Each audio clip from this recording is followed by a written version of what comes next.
Good morning, good evening, good afternoon, wherever you are listening, whenever you are listening. It's another episode of the Group Chat podcast. As always, I'm joined in the top left corner, standing in 6'3", 236 pounds. Tony is in the building. How we feeling today, man?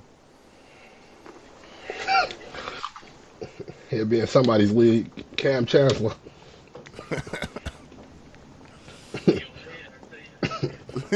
We'll be calling him Bam Bam Cam. Hey, shout out to Cam Chancellor.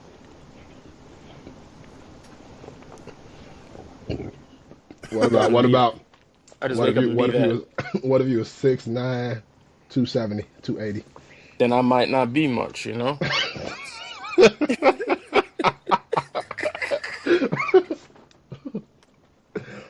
I hate niggas, man. Oh shit, we just see now, and I ain't even kick him. It's gonna look like I kicked him. I ain't kicked him. He tried to kick Nigga you. was hating. He tried to He stop your tried to shine. silence me. Yeah, I was like, trying to that's gonna censor look me. away. I ain't do it. What I say. This nigga he trying to turn into Joe Budden. That's gonna look away. I ain't do nothing. I ain't even touch my mouse, bro. Oh man, could Cam Chancellor play in the league today? Oh no. He was getting flagged. He was getting flagged when he was playing. He was barely in the league then. Like, They was itching to kick that nigga out. well, so he was getting a lot of flags then. Yeah. He would probably lead the league in flags thrown. I'm just trying to think who's like the last like physical, like overly physical nigga that could maybe Finish still the play introductions, today. nigga. Hey man, At the top y'all right, hear him? Y'all 6'2", know him, 240. Nah, we going stand in the other corner. I just told you my height and weight, my nigga. What, you about to change 5'5", 160. Wow. Wow. Wow. 5'5", 160. At least ain't made me 5'5", 260. Could be worse. Niggas Jose Altuve. It could be worse. That's right. It definitely That's could be that's worse. Tank Davis on the off day. To be honest. Yeah, that's when he not fighting. That's walk around weight. That nigga, anyway. And last but not least, standing in. What I make my player? I think I was about a 6 foot. 6'1", 190 pounds, dark Yeah. skin, Yeah. Ball with a ball fade. bald, with With a low Caesar. Yeah, this thing out there with the with low the late Caesar. career Kobe cut. 19 out of you. Listen, most people they making they adding, like, when they make their my player, they adding like a few inches. Like, all right, if I'm 6'2", I'm making my guy 6'7", 6'8". Like, Tony probably out here 6'3", 6'4" with his my player. Here come Justin 6'9" ass talking about, 6 foot point guard. Justin, my player ain't had no tattoos, no arm sleeve, no headband. Nigga was just hooping. What the kids say? No aura. No aura. He had Hey man, look, I no could have aura. been MVP. The way them niggas go now, I would have been MVP. I got all these tattoos. Niggas, yeah. You was playing David Stern ball. No hip hop. No jewelry. Suited and booted coming into the games. Niggas had. Oh man. Nah, it was a good run. Nah, shout out to Christian Paul. Oh, Christian they got Paul a- is crazy. They got a safe file somewhere in the world. Christian Paul is crazy. But hey man, I'll take that over the niggas who was like glitched out, fucking 50 feet tall. Can't even. All you see is they fucking shoes. That's fair as hell. That shit was wild. We had to start matching 5 with 5 back then. I was looking at shit. I said, oh, these niggas was pissing me the fuck off. Every game we used to go into, these niggas was a million feet tall. I said, I got something for you niggas. Hey man. That shit was wild. Oh shit. Excuse me. Another good day. Appreciate everybody for tuning in. Appreciate everybody that's been watching the clips on socials, the YouTube shorts. Appreciate y'all. Let's start with the playoffs, man. Where now I know I was wrong on the Pacers. This isn't a redemption story. But I know also a lot of niggas didn't have them in this position. How surprising is this playoff run to y'all? They have 2-0 right now on the Knicks in the Eastern Conference Finals. I would say for me, I'm not super surprised. And I probably picked the Knicks. I don't know who I picked. I probably picked the Knicks to win though, but um, I'm not necessarily surprised. I mean, the biggest surprise to me was Boston, which once Jason Tatum got injured, I mean that was over anyway. Shit, it was damn near over before he got injured. But outside of the Boston situation, I can kind of see it being pretty open. I mean, I was shocked at how they did the Cavs, but Yeah. I mean, it's another team where like I view them and the Knicks kind of the same way I view the Knicks against Boston. They just match up. I feel like they just have the players to match up really well against each other. And I mean, shit, the Pacers got Halliburton, That's the best nigga in the league apparently. Shout out to Tyrese though. He is balling. And then I know the last game Pascal kind of went off, so that was I don't know the last time he had a game like that. yeah. No, Siakam was hooping.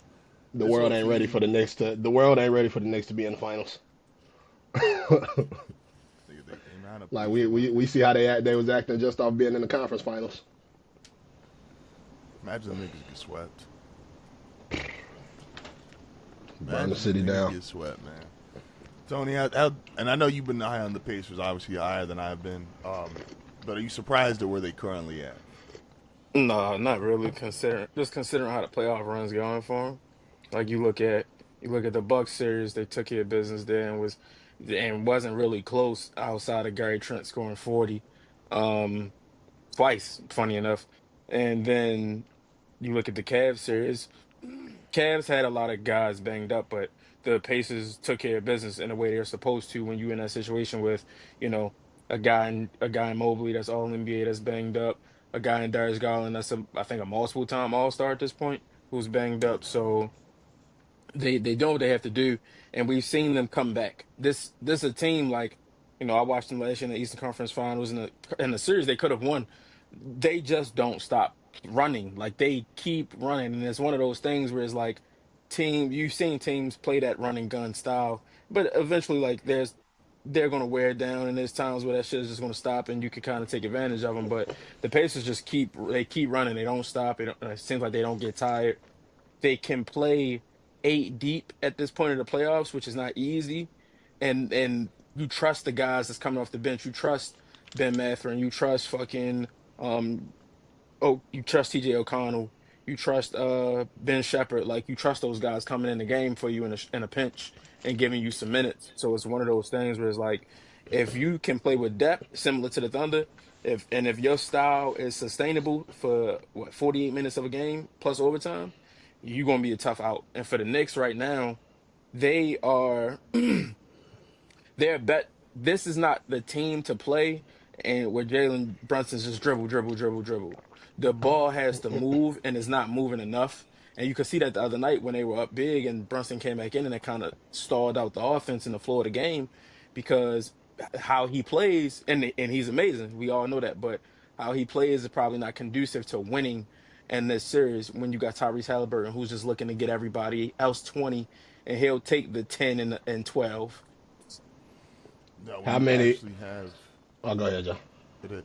When you have, and this is the difference, and I gave up this argument because the NBA was just transitioning, and this is not a criticism to the guys that are great at this. When you have a point guard, and this I didn't give Halliburton enough credit coming into the playoffs. When you have a point guard that really could impact a game and dead ass not even drop 10 points like Chris Paul, Jason Kidd, Steve Nash, and when you talk about these guys keep running because they know they're gonna get the ball, and it's one of the really simple stupid things about basketball, but it is the difference in a guy like. Not everybody is Rudy Gobert who don't give a fuck if he touches the ball on offense. Like these guys, if they gonna play on defense, they gonna play hard. They want to score. So, and if they want to run, those Suns teams, the Mavs teams, the Nets, those aren't. If you look player for player, they're not gonna match with some of the other great playoff run teams. But the reason why you see them play 8-9 deep is because the point guard is truly getting everybody involved. And so, shout out to Halliburton. He's killing that shit. Because his stats aren't crazy. You're not going to look at this playoff run and be like, oh, Tyrese Halliburton went on a all-time playoff run numbers. Like, but the impact of him continuously getting everybody the ball, continuously keeping everybody engaged in the game, and yeah, these niggas do just run. Like, they don't fucking stop. Like, it is, you watch, especially in the fourth quarter, you watch guys kind of stand around a little more because they're tired, especially the Knicks, because we all know Thibodeau plays them niggas 40-plus minutes, except literally game two. He didn't know what the fuck he was doing with Cat and Mitch. But they play such heavy minutes that by the time it's the fourth quarter and Brunson's on fucking minute 41, 42, the Pacers guys are on their high 30s. And so that just starts to show up more. You was going to say, Will? Well, I pulled up his stats because I didn't know what his averages were for the playoffs. So in the playoffs right now, he is averaging 18 points, three and a half rebounds, 9 assists, shooting 47% from the field, 38% from three, 85 from the free throw line. That's Halliburton, right? Yep. Yeah, like, those are good numbers. Like, you have to, and I think those are really good numbers though. Like, I think the assists don't get I think outside of scoring like a lot of the other shit, unless you like Jokic, it don't really get the credit it should. Well, that's what I was going to say is, like, we've been, because of the playoff runs that, like, take the last 10 to 15 years, who's, like, you're throwing up against guys like LeBron's playoff numbers, Jokic playoff numbers, Giannis playoff numbers, when they're doing shit that is, like, out of this world. That's what I'm saying of, like, he's not going to have the quote-unquote out-of-these-world playoff stats, but if you just watch him, like, you see how impactful he is. You see that at times he's the best player on the court. I got a whole thing, not for this, but for Hard Fight Radio tomorrow morning. Like, I got a whole thing going off on niggas who just want to throw stats out and are trying to basically define the playoffs just with numbers. And I'm like, you have to watch the game to see, like, how great Halliburton's been playing. You're not just going to look at his stat sheet and be like, oh, yeah, this nigga's just killing everybody. Speaking of stats, going over to the Western Conference Finals, Timberwolves beat the shit out of the Thunder last night, but Thunder up 2-1 in that series. SGA finally got his MVP. I don't know why the NBA waited for so long, but it is what it is. Shout out to him. Despite what I'm going to say over the next 5 minutes, SGA 1,000% deserved the MVP. I just want to clarify that. I'm going to sound like a hater, but SGA 1,000% was the MVP of basketball this year. What are y'all thoughts? Thunder up 2-1 this series so far. You want to go, Tony? Yeah, I can go. So, up 2-1, and the way they've done it, they got their doors blown off last night, but that'll happen. That will happen. Um, I'm not surprised they're up 2-1. Going into this series, I picked Thunder in seven. I don't probably ain't said it to y'all, but just like internally, I felt Thunder in seven was good for me. Um, Looking at the series, obviously, when you in OKC, it's always a tough environment. And for Minnesota, they struggled specifically in those second halves because those first halves were relatively close, but second halves they struggled a lot. And when the Thunder just do that thing where they just decide they want to choke the life out of you and just blow you out, they're going to do that. And it's tough to overcome that, especially in OKC. And you look at Anthony Edwards over those first two games compared to yesterday's, much more aggressive, much more decisive, and just they had the energy on their side being back in Minnesota. Do I think that's sustainable for game four? I'm not sure. I probably wouldn't bet so. Even if they do win, I don't think it'll be in that type of fashion. And the Thunder's done this. Like this would happen against Memphis in that game three. Probably would have been a similar outcome for them had Ja not gotten hurt. So they're prone to do this. I think they did it against Denver at 1 point too. I don't think Denver had like a 30-point win, but I do think they had a decisive win in a lot of those close games in that series. But for me coming into this, it was just a matter of which team is just going to be better.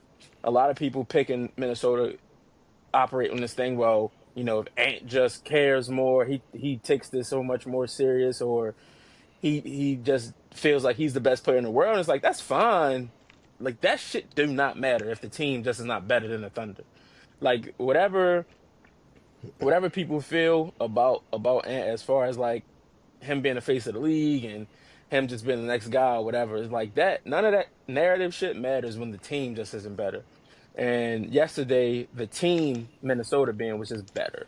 They didn't have contributions OKC from the other guys like they normally get, and that's probably just like I said. It's just I don't think that's sustainable for Game 4, where Jay Will and Chet don't show up, and all of these guys aren't making shots in the way that they were. Um, Minnesota could tie this up. I guess Game 4 is tomorrow. They could tie this up. But I still would probably pick the Thunder to win this series because at any time they can just lock in defensively and be one of the best defenses we've seen over the last decade, and just go on a crazy run where you can't do anything against them. Yeah, yeah. Will? So, I know I picked Minnesota. I'm still gonna roll with Minnesota. I'll go Minnesota in 7. I think, I think it's interesting. I think like one of the things Tony said as far as the Thunder, like when they kind of decide they want to, just beat down a team, they can kind of turn that on and off. But I think one of the things that we see, especially like in the playoffs, like sometimes when you don't do those type of things consistently, sometimes it's not like, especially when you get deeper into the playoffs, it's not always as easy to just kind of keep turning that on and off.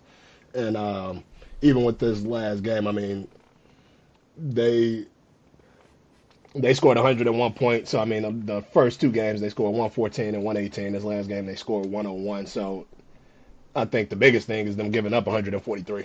Because I mean, even looking at the box score for Minnesota, they didn't get like, it's not like somebody who wasn't supposed to contribute at all contributed a crazy amount of points. It was Anthony Edwards and Julius Randle. Everybody else, you got 7, 8 points from somebody here, 10 points from somebody over here. So I mean, I think they're gonna tie it up tomorrow. Yeah, game 4 is tomorrow. So I think they're gonna tie it up 2-2. But I'm gonna roll with Minnesota still. I'm rolling Minnesota because they're my last pick because I've been the kiss of death to every other fucking team in the playoffs. So I'm rolling with. Look, man, I'm honest. Every time I'm like, and I think these niggas can do it, and them niggas just forget how to play basketball. What's the fucking meme when you put U.S. currency on them and they start turning into other people? That was what I did. Shout out to Giannis though. Giannis ain't go out like a bitch. Your team did, but you ain't go out like a bitch.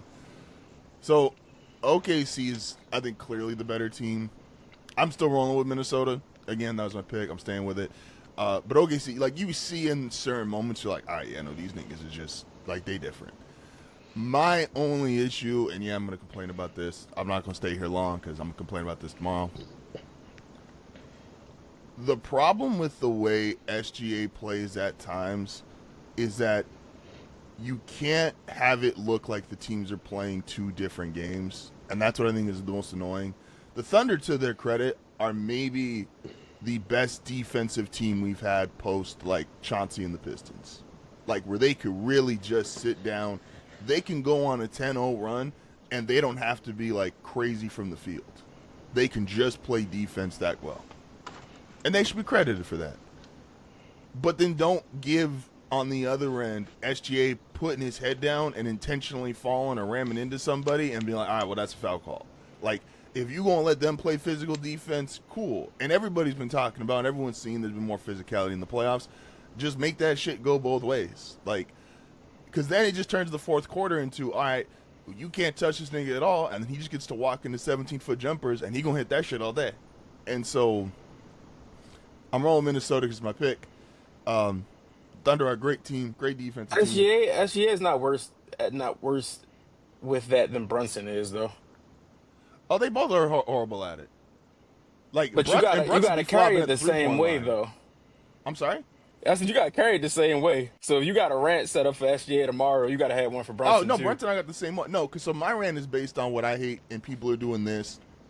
Is they're going, oh well, SGA is only taking this many free throws, and it's the however lowest rated free throws. It's like a lower amount than like this player, this player, this player. And I was like, if you just want to throw out blatant stats, then you have to consider how many games did those teams play?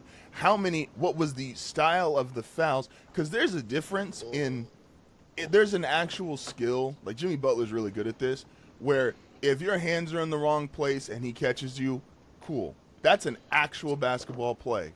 The way guys who have had a really good pump fake throughout history get you in the air, go into it, cool. that's an actual basketball play or a regular looking basketball play. The shit him and Brunson do, and yeah, I can be fair to. Again, this applies to both of them. It really, I was like, I got my notes for my rant. Some of it is like, hey, yo, James Harden, I'm sorry, bro, because I thought you were bad at this. No, these niggas not as worse as James Harden. You said what? These niggas are They're not as bad. James They're not Harden as bad was. as James Harden for sure. No. Man, It's look, not even close. Not even. Because here's, and this is my here's my apology to James Harden. If James Harden, because James Harden has to look at this mad as hell, because if he got similar style calls to a Brunson SGA in the playoffs, my nigga might have a ring. He wouldn't, number one, and he did. He did. Like, he absolutely did. Like and so I just want the game to look the same. Because I think it's just when again the Thunder should be applauded for the way they play defense, but then don't turn on the other side and be like, oh well, the other team can't. Like, oh, y'all could play physical, y'all, and then they're like, oh, well, it's like he drives more, and I'm like, no. Was the before I go crazy, some they did I think was smart because it is just basic logic. Like when they had Caruso guarding Jokic and everybody could see Caruso fouling Jokic, I'm like, that didn't bother me because I'm like, we've always seen bigger dudes get fouled more, and they ain't gonna call it if it's against a nigga who's like 6 foot, right? Like LeBron and Shaq are the easy examples of they've been fouled a million times that weren't called because niggas hit them and they were just so damn strong they ran through that shit. So that was smart to me. Of like, yeah, put the smaller guy on Jokic, let him foul the shit out of him because the ref, like, make the ref call it. But don't do the shit where, like, there's plays, and I hate the broadcast team sometimes because they just like, man, he's just so good at getting contact. I'm like, I know y'all can't say this because you're going to derail the game, but like SGA literally puts his foot in between people and like he just trips both of them up, and I'm like, all right, man. And Brunson flops at the 3-point line. Brunson flopped after shooting the ball.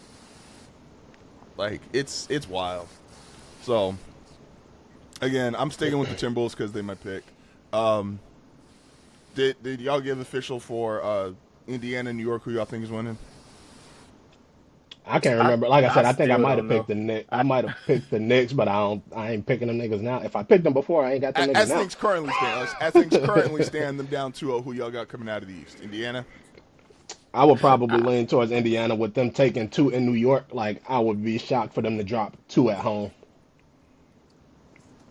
So, They're going because I honestly can't call it. Like the Knicks going to New York and winning 2 would not surprise me at all. And I mean, I don't think what was the score of the last game. Like, I know the first game it was a game winner, but this I one mean going up 3. they've been close games, so it ain't like Yeah, it's they out ain't of this blowing them out world. and no shit like that. Yeah, so first game was 138 to 135, and the last game was 114 to 109. So I mean, these are close games. So I think I don't see them drop. I don't see them dropping 2 in Indiana. I think to make the series fun, and I think like there's a nice moment, is I think TNT closing out with Reggie Miller calling Pacers going to the finals on Game 6. Something about that just feels like a good basketball moment. Yeah, One thing we know about sports, that shit do not matter. that's why I'm like, yeah, whatever. Like, Hey man, look. like I hear you, but like I don't give a fuck. I mean, and shit like that. I don't care about them type of narratives anyway. That shit is like I'm a ancient. wrestling fan, so I love shit like that. But it don't work that way though. It just don't. I get it. Now I remember because we're gonna go to the number 1 pick here in a second, but how many games did they have them niggas following Steph around when he was about to break the record? Like just to make sure like they could have like Ray and Reggie at the game. It's very funny. Like they picked out like a handful of games. Like, all right, y'all niggas, we're gonna get y'all tickets for this, this, and this, and just That's hope we because it don't was go like, crazy the week before. yeah, this nigga gonna hit anywhere between 5 and 12 threes a game. So we don't know. We don't know if it's gonna be sooner or later. The funniest shit about that is had he been gearing to break the record at like 30, 38, 39, it wouldn't be as big of a deal. But him That doing nigga that broke shit at that shit like at like 32 or 29, some shit like that. it was like, wait a second, what the fuck? What year did he break that record? Let me see. I'm gonna look it up. What year did he That break that was Nah, record? Steph broke that record. 21, I want to say. 2021. So yeah, he was He like broke that 31, shit like 32. so early into his career. Like it was again, Steph's total. I said this in text. Steph's total threes one day might be challenged just because he missed time at the beginning of his career, but his like per season numbers or his average, like niggas ain't touching that shit ever again. Like, bro hit 400 threes in the season. Yeah, This nigga had 2021. 50 points with no free throws, bro. Like, man, I'm gonna miss Steph when he gone. That's like a nigga who like I've never been a fan of like the team he's on even remotely, but I'm just gonna when that nigga's gone, it's like all right, we lost the legend, man. Oh shit. Speaking of wrestling, the Dallas Mavericks ended up with the #1 overall pick. This was all the conspiracy niggas they threw a party. They was like, see, we told y'all this shit is rigged. Now, I do want to say, and I had some fun with it because it was like, all right, why not? The Mavs, if their plan was, all right, trade off Luka, we're going to get you Cooper, them niggas fucked up the plan every chance they could. The Mavericks rushed Anthony Davis back from being injured. You want the #1 overall pick, tell that nigga to go home. Get him an early vacation. The Mavs were also in the play-in, in which they won a game. But you only saying you saying that though, but it's like, or finish your rant. Finish If your they rant. had won the second game, them niggas would get no pick. So if it was like, hey, yo, trade Luka to the Lakers, we're going to get you the pick. We're going to set you up. Because they brought up, like, the Pelicans, they trade Chris Paul, AD to the Lakers. They got the #1 pick. It's like, my nigga, like, hey, ours fine. You want to say it was rigged? David Stern was literally in charge of the team. Like, that one you want to say it was rigged, cool. I'm with you. But, like, I just, man, look. Y'all think they How rigged many it of for them? the Mavs? How many of them ping pong balls you think said Dallas in there? All of them.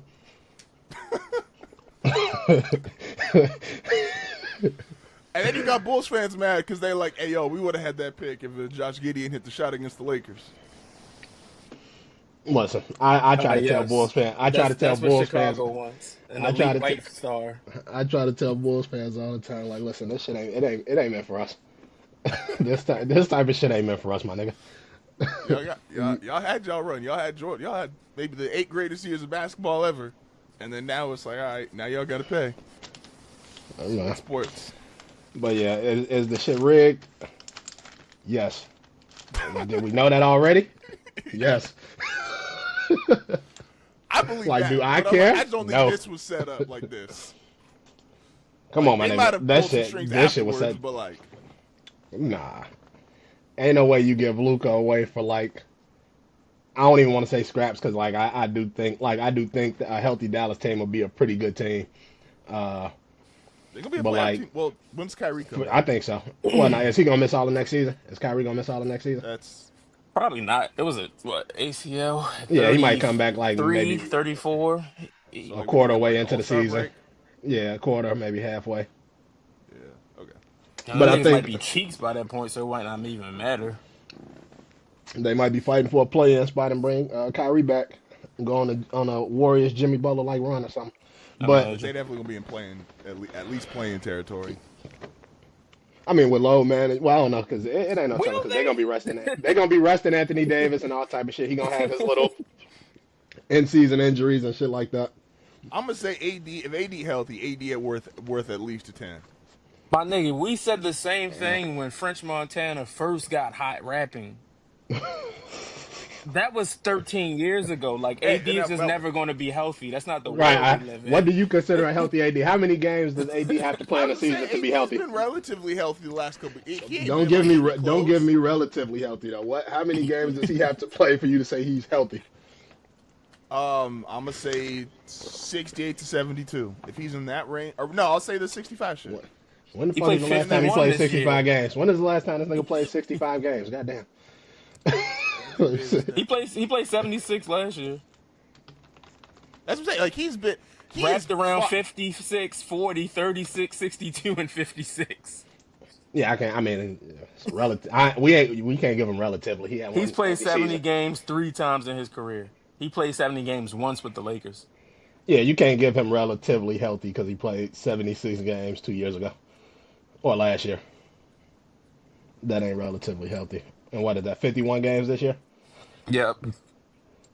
51, 56, 40, 36, 62, 56, 75, 70. God damn it. Yeah, no, he He is. wasn't like those that's kind of crazy because like them Pelican years is like those that wasn't like a bad amount of games played. Like I mean 75, 75, 61, 68, 67. Those weren't bad No. numbers at all. So AD in the beginning of his career used to piss me off because he was just the king of like a good like what was it? Like he would the variations in which you can hurt your ankle. Like he would just like tweak his shit and he was like, all right, cool, I'm out. And there was so those games at the beginning of his career, he got the games played shit, but that nigga would like leave in the second quarter, first quarter. The amount of times I remember seeing like left game early, that used to piss me off. Because he would have like, oh, he played 65 games last year. And I'm like, not really. Really played like 50 something. Like he showed up to work. Right. Threw up You in the try bathroom you want to 30 see minutes in. how many minutes he played. Let me see your total That's minutes what I'm played, like. nigga. It's But no, I think just- yeah, no, I do. I mean, I think as far as them getting the number one pick, I for sure think that like, come on, my nigga, that shit was rigged. Now, do I care about it being rigged? Not really. Like, it is what it is. It's sports. I think all of this shit is like, as Tony would say, wrestling. No, it's It's scripted for sure. No, they pull strings when they need to. I get that. Now, if that's true though, Now, granted, this nigga Cooper Flag still got to come in and be good. Like, not saying yeah, that he absolutely. won't. Like, he still got to come in and kind of. I mean, what's his ceiling? I seen somebody say Andre Karolinko, and Andre Karolinko was that It's nigga. not a bad ceiling. It's I not was a gonna bad say like ceiling. I'm not even being funny. Like I think because I seen somebody saying they keep comparing him to Kevin Durant and they was like it's more like Andre Karolinko and I'm like that ain't a bad like Andre Karolinko was that nigga If Andre Karolinko played today, he'd be fucking Amin Thompson. So for sure. Like a really really good defender and could get you 15 plus points a game. it might, yeah. That's just funny. When And the coldest nickname in fucking NBA history. Nah, he'd have to change that shit if he played today. Listen, man, he ain't got to change shit. He didn't come up with that himself. Hey, shout out to AD for a second. This nigga attempted 0.1 3-pointers his first 2 years in the NBA. Look how I much definitely the game's thought he changed. shot more three. Looking at his threes, I definitely thought he shot more. When he first came in the league, that nigga was like they had, mind you, they had like modern day Bill Russell comps when he came out of Kentucky. Because that championship game, he only He scored wasn't like 10 wrong. points. It was But not wrong he either. did like damn near double digit blocks. Like he was talk about defense. No, game's changed. Mavs getting the number one pick is very funny because Nah, Andre Karolinko will kill these niggas today. I ain't gonna lie. I'm looking at his stats right now. Like, and it ain't like crazy, but it's like I think his best if season, he one can of his shoot best more seasons, threes already. 16 and a half points per game, 1.9 steals, 2.8 blocks. So 2 steals and 3 blocks a game, 8 The nigga rebounds. he gosh, led the league in damn. blocks his fourth season. And mind you, the Like, nigga like so he He's finished 6'8", ain't 6 whatever. Fuck it. Like how tall is he? 6'9", 220. he? Because that Jazz team. Nah, this nigga would Jazz be was ahead of the shit. time because they had that was Okura, right? Okura was the center. Metal Boozer. core, yeah, when he was stretching the floor. Yeah. 'cause you look at Karolinko. Karolinko numbers now, he would shoot at least 5 threes a game. Oh, easily. This nigga like I mean in what 49 he shot his best season he shot 49% from the field. Oh no, that wasn't his best season, but he shot 49% from the field that season. He was damn near at 45% from the field or better every year. But yeah, fucking 1.9 steals and 2.8 blocks. That nigga was winning defense. He would have a few defensive player of the years and like I'm looking now, his best defensive season he finished third. He had another year where he third in defensive player of the year votes. He had another year where he finished 10. Another year he finished 13, 16. What year did he average the 3 blocks? That was Well, it was 0405. He shit was and second 05, team in 06. defense. Well, no. What? Who the So, fuck? oh yeah. Oh, was Ben Wallace? At that point in the league, But even still, maybe. he was he was 10th, I think, right? In Defensive Player of the Year votes that year. Let's Yeah, see. when he led the league in Ben blocks, he was Wallace. 10th in DPOY. So it was Ben That's Wallace who won insane. it. Bruce Bowen was 2. Marcus Camby was 3. Tim Duncan was 4. Sean Marion 5. Larry Hughes was Damn, 6. that was tough. When you had No, to, this is ridiculous. The fact that you got Ben Wallace who won it, and then you got Tayshaun Prince in the top 10 also, and you got Marcus and Camby and Tim Duncan. Like, and you got Rasheed Wallace in the top 20. Like that whole team was damn near in the top 10 of fucking no, they starting 5. no, that's what I said. Like this, that's what I gave OKC the credit. Like it's the best defensive team we've like. Chauncey's Pistons are probably the last like great defensive team. So And that was this that was the year he finished 3rd. That was the year he finished 10th. So the year he finished 3rd, it was Ben Wallace again. Ben Wallace won it, and it was Ben Wallace, Bruce Bowen, and Andre Kirilenko. Meta World Peace at 4. That was back when you just had to lead the league in blocks, though. Like them niggas would just have. But yeah, because I mean, if you look at it, like even this season, he low key should have. He probably could have won it over Ben Wallace. The team was probably. I mean, the team was just better. I'm sure. Because Ben Wallace averaged 1.8 steals and 2.2 blocks. Andre Kirilenko averaged 1.5 steals and 3.2 blocks. Yeah, but niggas probably only scored like 60 points a night against the Pistons. That's what I'm saying. They had the better. They had the better team. And then you got like another nigga. You got like another nigga on your team in the top 15. Shit, 2 more niggas on your team in the top 15 of voting. Rasheed Wallace and Tayshaun Prince. Shout out to the Pistons, man. Talk about choke the life out of you. Like, what the fuck you go? Like, imagine trying to get past Tayshaun and they just got fucking Ben Wallace waiting for your ass at the rim. Oh man. So yeah, so Mavs got the one pick. That's just rigged. Cool. Fuck it. So real quick, what is his ceiling, Tony? I know you and Justin. I know you kind of get into it some, like with some of these younger players, but I know y'all follow it a lot more than I do. What do y'all believe Cooper Flag's ceiling is? Offensively, his ceiling could be Tatum. Defensively, he's more of an elite help defender than like on ball. So if like the Kirilenko thing defensively, if he and playmaking wise, like if he just continues to like develop, I think he's going to be like an elite player at the next level. Me personally, just like kind of watching him and the traits he plays with. Yeah, offensively, I say Tatum. Defensively, he's probably got a higher ceiling defensively than he does offensively. And I guess for something like that too, I guess you're going into a situation with like one of the most creative players on the offensive side of the ball, and Kyrie Irving, and then one of the better defenders over the last 10 years in the league. So that's I think that'll be probably beneficial to him too, just to be around guys like that. Now him getting to be, because he's a small forward on that team, so AD and Gafford, that's gonna be tough. I don't know, man. Pelicans got the 7th pick. I was pushed off. I ain't really going to draft mode. If they had gotten a top 4 pick, which they were supposed to, I'd have been in draft mode. Why the league hate the Wizards?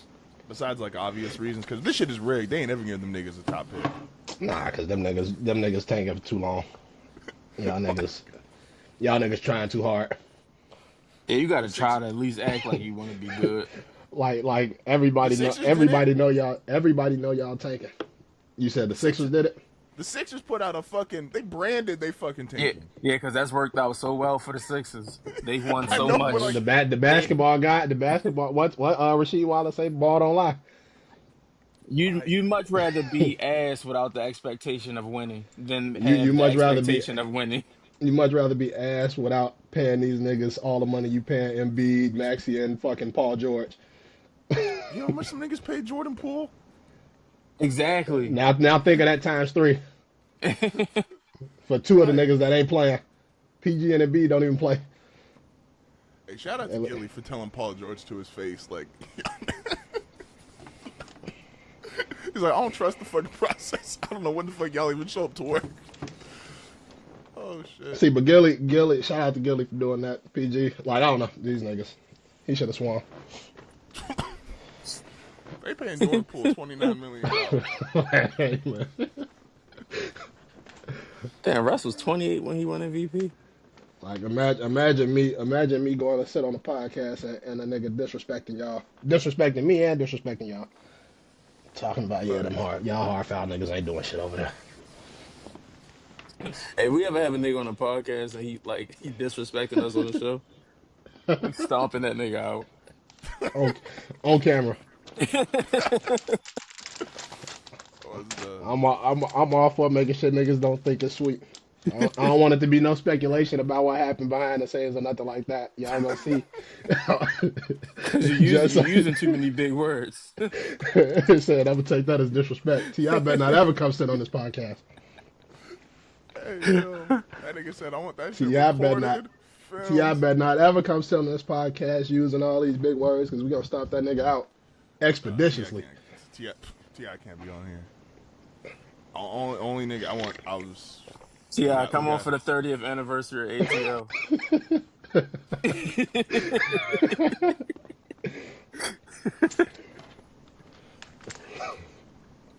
Bring Lauren London with you. I'm very. I ain't going there. Wale, you still welcome because we still got to get that. That's years in the making. Wale, you still welcome. Gutter. Holla at us. Hey, no, that should really. You gotta really should be our first interview if you think about it. Gotta acting like he too big to come on this podcast is crazy. Hey, we getting gotta Oh. on here. Who else is next? 50 Cent's bodyguard in 2006. T Streets, Lil Come Chucky. on the show. Let's get what's my son with that wear the mask in the St. Lunatics? Oh, slow down. Shout out to my nigga Slow. let's get slow down over here, you know? If we get Slow, we can get Murphy Lee. We can absolutely get Murphy Lee. But that's what I mean. All y'all background dancers and shit, stop acting like y'all too big to come on this fucking podcast, my nigga. Olivia, holla at us. Calling niggas background dancers is funny as fuck. Backup singers, backup dancers, whatever, nigga. Oh shit. Stop acting like y'all can't come to the podcast. Before we get into the part of the show that's going to get us canceled, the NFL schedule dropped. We'll just hit the text. Y'all can hear it in a few minutes. We'll just hit the text in group chat and was like, "Hey, yo, I want to ask some questions," and it was immediately terrifying. Inquisitive. Like, Listen, I'm just trying to ask the questions that people want to know. For y'all don't know, Will generally don't give a shit what we talk about on here. So when he got like something he want us to talk about, it's never a good thing. Yeah, It's no, a thing. I just usually check the docket. I'll be like, because I think a lot of times most of the shit, like when we be in the group chat, I'm like, most of the shit we texting about back and forth, I'll be like, all right, these will probably be show topics. So it's like, usually I already kind of know what the shit gonna be, and I'm like, all right, I ain't really saying nothing about this. I'm like, I got questions. So yeah. oh man. No, the NFL schedule dropped. I already gave my take on Hartford Radio about I think strength of schedule and people are trying to put together they playing teams with this winning percentage. I think all that shit don't matter because you just don't know. There's too much change in the NFL year to year. There's always 2 or 3 teams that were ass last year that are going to be good this year, and 2 or 3 teams that were good this year that are going to be ass next year. It just works like that, right? The Commanders are a perfect example. And it's because there can be so much turnover at the NFL, and you can have immediate impact from your turnover. Did y'all do y'all look at the NFL schedule drops for your team specifically? Yeah, I do personally. Yeah. Yep. What does the schedule do when y'all see the schedule? What's it do for you? Do y'all I just start counting potential wins. Give me silly ass expectations. I like the first look. I'll be like, oh yeah, and then I have to go back again and start being realistic. So I'll give. Because first look, I'd be like, oh, these niggas, we could beat all these niggas, and then I got to go back and start saying all right, what's really gonna happen? Damn, we do play the Lions again. All right, that's a loss. We do play the Cardinals again. That's a loss. Shit. I'm like, all right, I look at the Lions. I'm like, we played them twice. We gonna get one of them. We can get one. I look at some of these games and I'll be like, we should beat y'all twice, but we probably won't. That's a fact. That's me looking at them Browns games. Listen, I look at all these. I look at I look at the Vikings and I'm like, we should beat y'all niggas twice. We probably won't. We might not beat y'all niggas once. Nah, it's So speaking. yeah, I usually it's like my first glance is like, oh yeah, like all of these are winnable games. Then I got to go back and say like, okay, now let's be realistic and figure out where do I think we can actually, how many games do I think we can actually win? Niggas go from 17-0, and then it's like, all right, well, maybe not 17-0. Like, Maybe we make this not. Then you down. start, then you end up saying like, all right, Like I said, 10-6 in the run is okay, you know? Yeah. go from 17 and 0 to 9-8 real quick. Um, nah, is so I think like when the schedule, because the NFL is really good at this, the way they put certain teams. Now, the Bears have like all their primetime games are post Week 10, which to me makes the NFL is banking on, all right, Ben Johnson, all the new offensive linemen, Caleb, this shit'll work. It just might not work immediately. So, like last year, they threw him out a bunch of primetime early, and because he had struggles early, it's like, all right, this was a bad look. But now you let him get all this shit worked out through the first month or two of the And they season. like if these niggas ass, we could switch it up. That's the exact 1,000%. They Like did that even shit. these niggas gave us a bye on week 5. Bro, they gave the year Russ went to Denver. Denver had 6 primetime games. They were so bad. The NFL said kick them niggas off primetime for 2 years.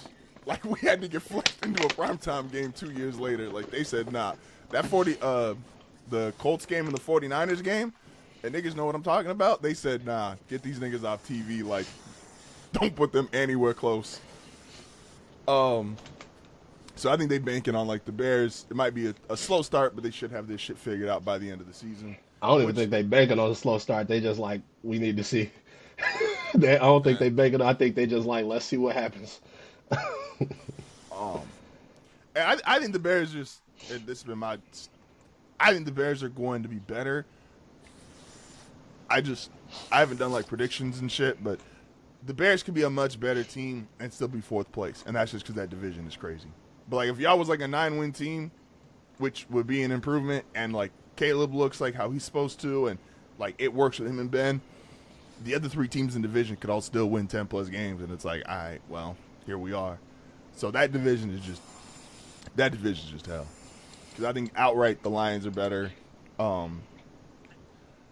I think the Vikings are I better. stop there. I stop there. And as far as saying outright, not saying that the other teams can't be better, but I think the Lions. I say they outright better. I think the Vikings. I think it would. I would say that depends on quarterback As play. AJ plays, yeah, Yeah, that's I fair. would. I would say that depends on quarterback play. The Packers, we should be beating shit down their leg, but for some reason, every time they fucking get here, it's like stupid shit happens. Oh man, what do you think of the Ravens schedule when you saw it, Tony? Uh, not too much of it. Like as far as what I think, what I think could be a challenge, and not like there's some of these games where I think they should win that they'll lose, and some of these games where I think could be tougher where they'll end up beating them by fucking 25. So it's just like I normally look for like what's the primetime games, what's the holiday games if they got any. Like they host Cincinnati on Thanksgiving this year. They got they start the season at Buffalo on Sunday Night Football. Um, Detroit comes to the city for Monday Night Football. Ravens got a fucking home Monday Night Football game, so that don't happen. So that's like crazy because those just don't happen. They got to go to Miami on Thursday Night Football, which is always like weird to go to the Dolphins on Thursday Night Football, but they fucking stink. So so the Ravens should be okay in theory. So Yeah, and then they that's gonna close be out the that year 17-13 game, 4th quarter. always every time. We all know it. They close out the year on the road back to back, which is weird. At Green Bay and at Pittsburgh, which could be the Pittsburgh game might not even matter either way. And then the Green Bay game is up like Green Bay in fucking early January, December is always funny. Like God forbid it's snowing, so we'll see. But Yeah. yeah, the Ravens is going to win 12 games and then we'll see what happens from there. Nah, I don't know if y'all kind of hinted at it. Do y'all do the same thing with the vid? Like, because division games always end up being stupid, I just go 3-3. Even when I'm like the most optimistic, like back when niggas had Peyton Manning, and it was that Denver was clearly the best team in the division. I was still like, yeah, just go 3-3 for division, because dumb I'll shit normally just go happens. 4-2 because I know for a fact, if Joe Burrow walks on the field and Lamar Jackson's on the other side of the field, the Ravens are winning the game. That's just happening. Shout out to Joe Burrow for crying about that. Like, that was the most and I like Joe Burrow a lot. And for all the shit he does, like to sit there and be like, "Oh, we got to go to Baltimore again in prime time," like, bro, y'all got to chill out. Like, Yes. The media capital of Cincinnati on a primetime game. We all want to see it. man, like, just the complaining about it was wild. I was kind of again, and funny enough, Denver went 3-3 in the division last year. Now, the one game niggas don't care about because week 17, Chiefs weren't playing for shit. Cool, which I'm taking that, and like, the reality is Denver's won 2 of the last 3 against Kansas City. And so fuck y'all, Devil Magic. Should have won 3 in a row, but niggas don't want to talk about that. I'm looking exclusively at the nigga with the fake hair. Fuck you and all your takes. Immediately knew who he was talking about. Swept the Raiders, and then they lost both games to the Chargers. There's a lot of optimism around the Broncos, but like I have yet to find, and I understand it. Week 3 we play the Chargers on the road, and like every single like even hardcore reporters and fans is like, I am nigga, that's a loss, and I'm like, I don't want to say that's a loss. I feel like we should be better than the Chargers, but like it's probably a loss. Like there's just, and that's with I think Denver should have, if not, Denver should have a top 3 defense this year. Like they were top 5 last year. They just got Greenlaw, Hufanga, like Alex Singleton will be back, which would be great because now Alex Singleton's crackhead ass doesn't have to be like the main linebacker because he's You'll know how Denver season's going to go by the end of same thing I predicted last by year. that Jets game. By that Jets game, you'll know where the season's going. That's what I said last year. And you know what happened last year in that Jets game? I still got the tweets bookmarked, niggas. Don't think I don't got that first half stats. Look at his first half stats bookmarked. I got all that shit ready to go. Anyway, but that's a different story, and niggas don't hear me go on about that, so we're going to proceed. All right, it's been a fun run, guys. We've had a good time. I've enjoyed coming on here and talking to everybody. If y'all don't hear from us again, just know it's been a great run, man. It's like it's like us, PTI, same amount of time, same amount of impact, So we all know there is with Sean Combs is in a criminal case, and Sean Combs is, by all accounts, a piece of shit, a horrible person, and has done some really awful things. Horrible person. Horrible fucking man. Like, by the end of this, put that nigga under, like, 3 prisons. Several people have been coming to testify. Facts. One of said people that came to testify was one of Tony's favorite artists, Kid Cudi. Facts. Shout out to Kid Cudi, man. Great artist. Put out some great music in the world. Has done some good. By all accounts, maybe a little weird, but seems like a really good man. So why are you laughing already, yo? Why you? Yeah, you almost just made this coffee come through my nose, yo. Proceed. Hey, hey, Tony left low key. Like Tony going to be a The benefits of the camera off, Finish giving this nigga his flowers, yo. Put out some great music. By all accounts, anybody, other celebrities to talk about Cudi. Cudi's a great guy. Cudi's done great things. Cudi went to testify this week in the case against the evil Sean Combs, previously known as, niggas had a million names. I'm passing out to you, Will. You had some questions about Kid Cudi testifying this week in court, and so we're here to talk about it. So the floor is yours. So it ain't really, I guess, it ain't really questions about him coming to testify, like about his testifying or whatever it is. So my first question is for both of you gentlemen, and shout out to the ladies of Parfoul. And actually, I got my first question is for Tony, because I know that's your man's. This is never good. No, listen. I'm not. Now me asking this question, I don't really care. I don't really care. Like I don't have like a specific stance on it. You think Kid Cudi snitching? Like I've been seeing that on the internet. Is this snitching? It's not snitching. I mean, even if it is, who gives a fuck? Right, right, Who right. cares? Yeah. Like so now, do I guess before I ask this question, Justin, you and me, I wish Matt was here too. Newly married. Shout out to Matt. Um, what are the depths you two are willing to go for your queens? Oh, see, if this is going Catch a No, hand. just I answer the would. question. Just answer the question. I catch a Violence, hand. a lot of violence, a lot of if this is going where I think it is, a lot of violence. That's all I got.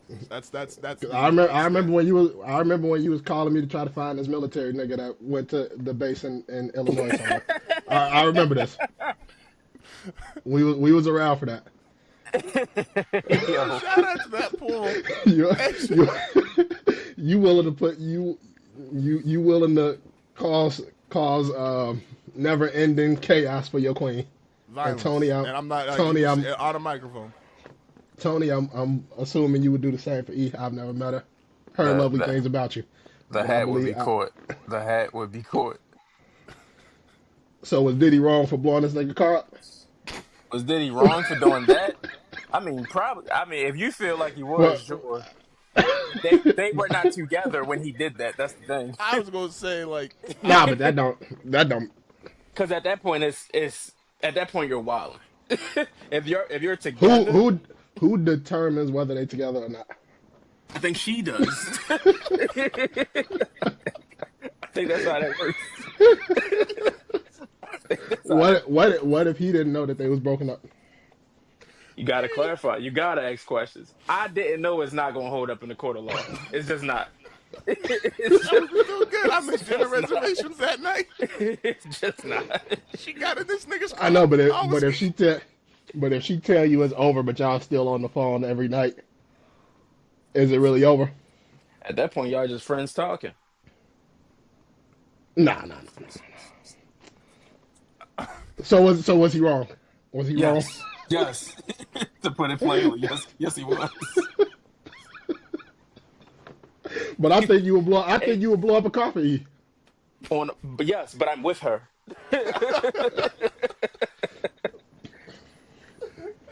yo, That's your side of the story. So if Diddy's side of the story is I'm with her, But he was not. He was not. How we using Joe logic? He looking out there like, man, they don't listen. he don't even treat you right. He looking through the window. By So- all so- accounts, let's say this. By all, Justin's married. Matt's married. I fully intend on marrying Erica. Did he never in any world ever had any intention on marrying Cassie? So, And we know that. what the fuck did that got to do with anything? Meaning that you're not together, nor do you want to really be together. You just want to control those two different things. Say like the level he of- got Kid Cudi beat up. Okay, Nick, that might not be that heavy. I mean, but before you continue, like the car was empty. Who knew that? The nigga that threw the Molotov in there. They ain't see nobody in there when he threw it in there. Okay, you think he still would have thrown it if somebody was in there? It depends on who he paid to do it. Like I don't think Diddy did it himself. Like it depends on the type of niggas you pay him. Like At what point in the relationship to is that like point, blowing if you up a got a car Molotov, man, you might not be an innocent nigga. I don't got a Molotov, man. so first we not arguing Diddy's innocence by any means.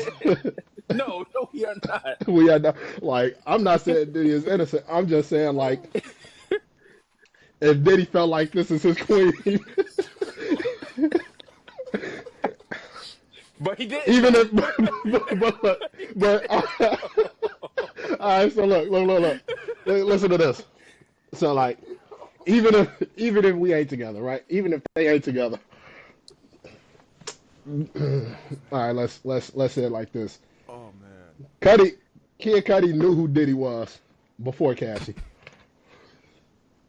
You know me and Cassie was together. What makes you think it's okay for you to go after my ex? Did he know the extent of which Diddy was? I don't. Maybe he I just don't. thought Diddy was a freaky orgy type of nigga. He thought Diddy was a play. He didn't think shit could get real. I Which mean, is why. Which is wild when niggas been saying Diddy killed Biggie for however many years. See, I've always heard Suge, but that's another story for another day. I've heard both. But yeah, this. So to Will's point, really quick. So because there's a little bit of realness in what Will just said. If y'all really know each other, then that conversation is slightly different. But I ain't. You ain't even got to be because my. You ain't got to be my man. no, I'm saying it's not even saying you gotta be mental, but like if we just know each other, right? Like, whatever. Because it's weird when you get like celebrity and culture involved because like all celebrities know each other for the most part, or at least know the other celebrities that are in their space, and so you're not like we might know actors are gonna know 100,000 other actors, but they don't really Yeah, yeah. know all those actors, They might and not be so friends and shit like that. yeah, if you are like if there's an actor that like you've worked, maybe y'all ain't like the closest, but you've worked on enough movies, you guys have like a good relationship for what it is. Cool. Now maybe I'm looking at you a little funny if like I leave my relationship with this person and then now you're with him however I don't know the exact timeline. You're with him however many months later, weeks later, whatever it is. That would be slightly different. If it's just like you a rapper, I'm a rapper, but we've never really worked together like that. I just literally know of you because I know music. Then there's no timeline or no thing there as far as going after someone's ex. But It's to Tony's point. if You got a oh, go Molotov, ahead. man. You was definitely not innocent. Like you just a different No, kind of Diddy ain't like innocent. Diddy ain't innocent at all. Well, I don't know. I mean, I guess depending on what he being charged for. I don't even know what. I honestly don't even know what he being charged for. everything. I know Sex dog a freak. crimes. I know dog a freak, and he If, if, he was putting hands and feet on Cassie in the hallway. Unfortunately, But don't worry, y'all. If y'all want some legal updates, go to twitter.or x.com and go to I am Boosie. He will let you know the details of the court as it unveils. He's legal got he's, experts, what's the GroupChat. waiting period? What's the waiting period on getting with like somebody you know ex? Look, I didn't. Did I try to blow up Lil Uzi's car when he got with my ex? No, I didn't. So I cannot say. I cannot say that that this is okay. You got a Molotov, man. I don't have a Molotov, But man. if you had one, I'm almost sure you would have tried to blow Lil Uzi Batmobile the fuck up. I can't say that. Maybe I would have fucked with his lip gloss or something. Maybe I would have. Maybe I would have made sure they stopped selling skinny jeans. You know. But a Molotov, man, is tough. Molotov, man, sending a nigga to blow up the car of a nigga that might even just be like texting your ex is tough. Kid Cudi might It's not have wild even ever held her fucking hand. because that's you know they saying that he never smashed. Like, So I ain't gonna lie, like after she dropped that, if I'm Kid Cudi after she had that baby, she probably gotta holler at me. If I'm Kid Cudi, but I'm not Kid Cudi, but I'm just saying, like, I got my car blew up. a courtesy one. That's the least you could do. Courtesy one is crazy. It's crazy.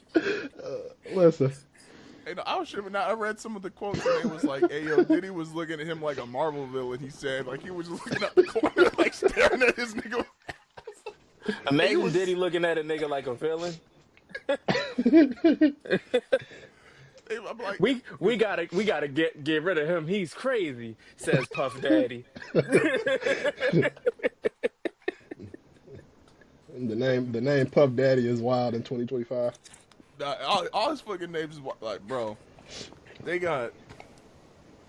They had a comedian. Saw.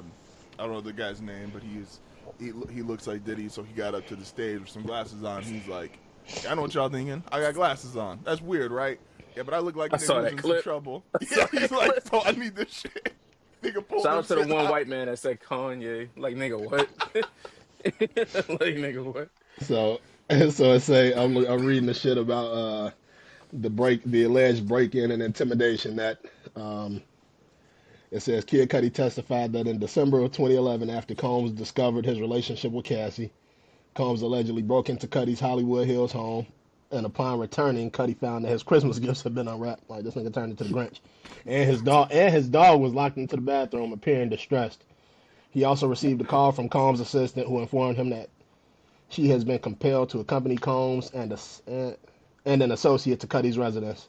When What Cudi did confronted Diddy do Combs to via that goddamn phone, dog? he said his dog was distressed as crazy. Combs reportedly responded calmly, stating, "I want to talk to you." Breaking into my house, opening my Christmas gifts, locking my dog in the bathroom, and then talking about you want to talk to me is crazy.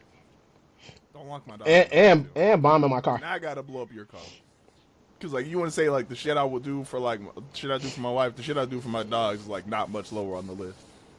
Like They said a Molotov cocktail was found on the passenger seat of his Porsche 911. A Ciroc bottle Molotov is crazy. And you know how thick those bottles is. Pineapple Ciroc within the Molotov. hey yo. Pineapple Ciroc going up in flames is crazy.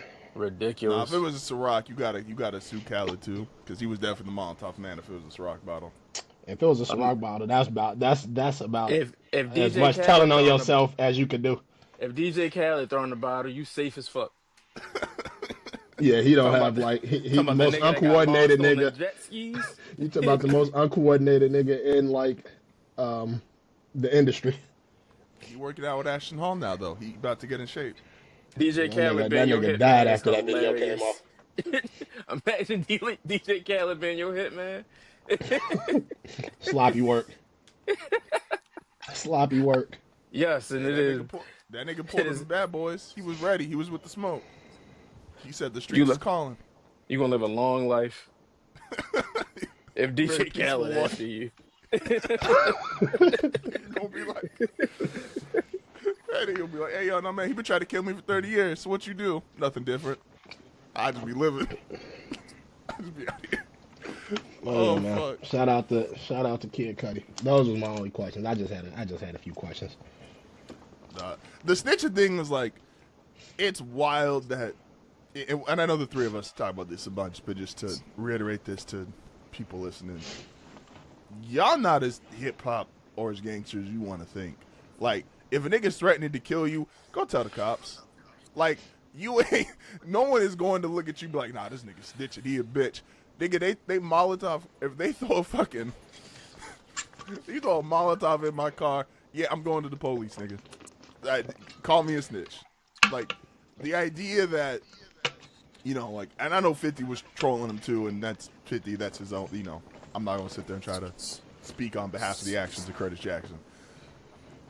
But yeah, it's like, y'all not that hip hop, y'all not that gangster. Like, y'all can snitch. Niggas trying to kill you, go tell the police. It's okay. Like, Facts. you ain't gonna lose album sales over it. You ain't gonna lose fucking like your reputation. Most of y'all over it. niggas ain't selling anyway. That's facts. Like, go tell the cops. It's okay. What's what did man, I'm trying to think of the clip in my head. And actually, I know Tony answered the question. You think Diddy was wrong for blowing up his car? Diddy was 1,000% wrong for blowing up that man's car. He was That's 1,000% crazy. wrong for blowing up that man's car. I was outside for the first time in months, probably almost a year last night. These niggas, I realized, Kendrick shit outside hits different, and it was like the first time in a while I was like, damn, like this was fun as fuck when I was 21. And If secondly, you was 21, you wouldn't be listening to Kendrick. Nah, I think GNX. I think GNX goes with the younger kids. GNX These puts this record. these No, niggas- them niggas not listening to that album. You'd They be listening to Playboy Not Like Us, Cardi. but they not listening to that album. I don't know. I heard Squabble Up and what was the other one I heard last night? They squabble up at a party full of like 19 and 21-year-olds in 2025. That's what I realized too when I was outside. Is like I really don't even like them. I saw them niggas just walking around like around that. Kendrick age ain't group, Kendrick ain't violent enough for that. Like he ain't spewing enough violence in those records for these new kids. He ain't streaming enough, you know? He not on Twitch. I don't.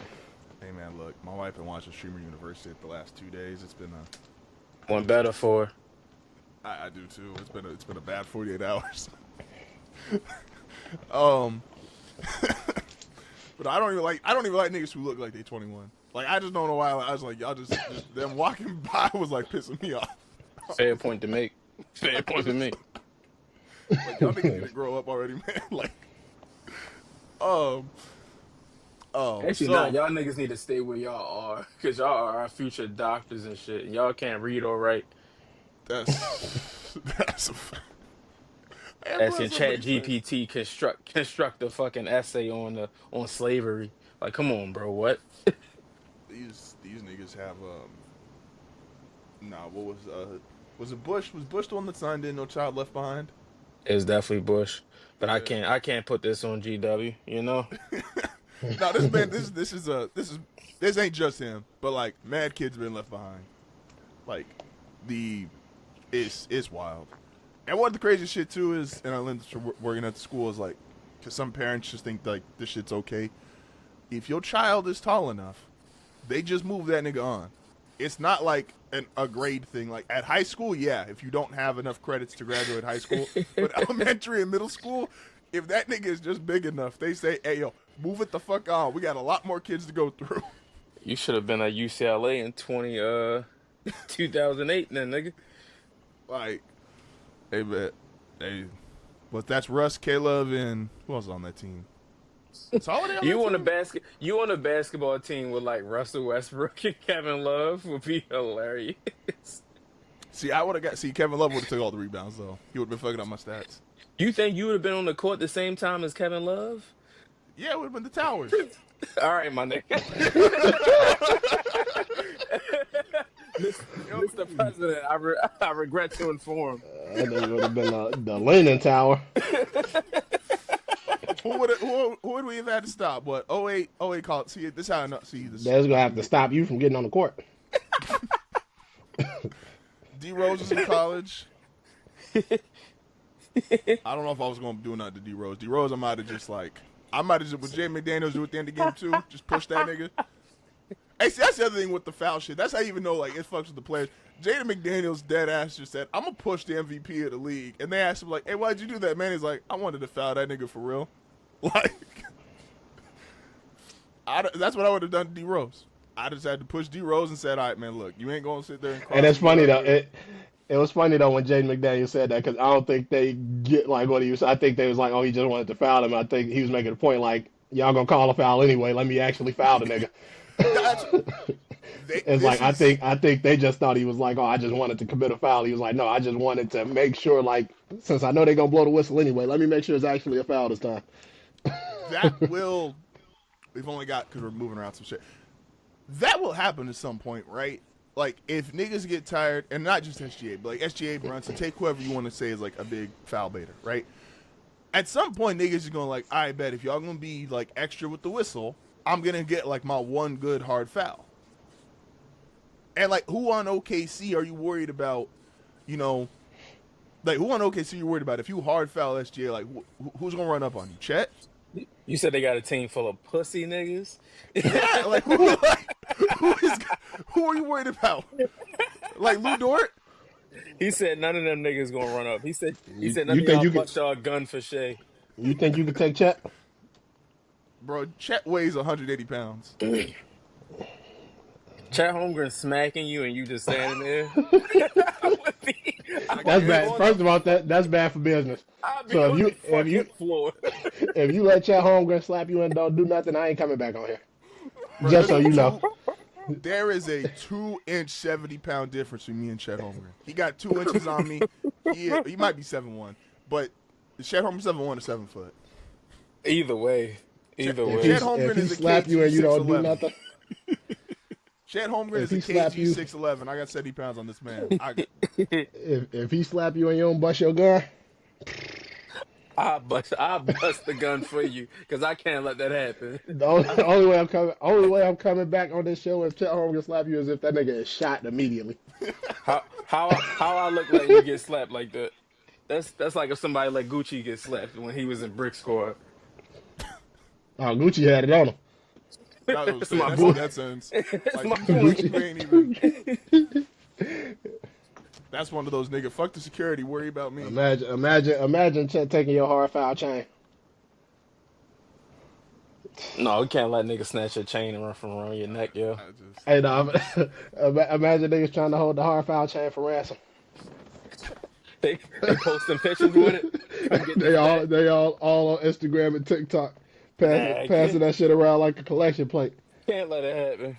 that'd be Cannot let fucked it happen. because Jay Prince gonna pull up the next day and be like, I got your chain back. And he gonna I'm tax like, you for it. I'm like, you got that. That's what I'm saying. Like, Tell, once Jay tell Prince Matt got to it, guard man, his I don't neck. even want I that no can more. I can see Justin now being indebted to Rap a Lot forever. They gonna be trying to put hard foul in a 360.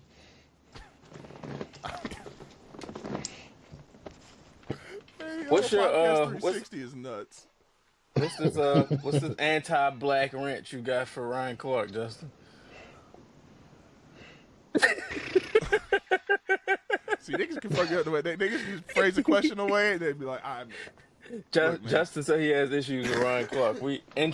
Interested takes are coming.